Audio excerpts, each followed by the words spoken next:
بسم اللہ الرحمن الرحیم لا الہ الا اللہ محمد رسول اللہ علی ولی اللہ وسیع رسول اللہ وخلیفۃ بلا فصل۔ عالم اسلام کے تمام مومنوں اور مومنات کو عید القدیر بہت بہت مبارک ہو۔ اللہ تعالیٰ نے اپنے حبیب حضرت محمد صلی اللہ علیہ وآلہ وسلم پر ایک عظیم آیت نازل فرمائی ہے۔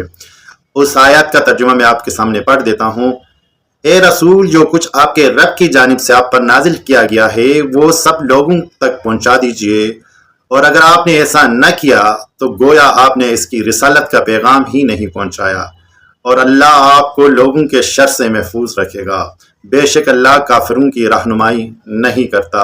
اس حکم خداوندی کے بعد رسول اللہ صلی اللہ علیہ وسلم نے غدیر خم کے مقام پر عظیم مجموعے سے خطاب فرمایا۔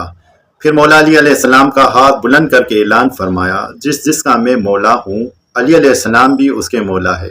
پھر بارگاہ الہی میں دعا فرمائی، اے اللہ، جو علی سے محبت کرے تو اس سے محبت فرما، اور جو علی سے دشمنی کرے تو اس سے دشمنی فرما۔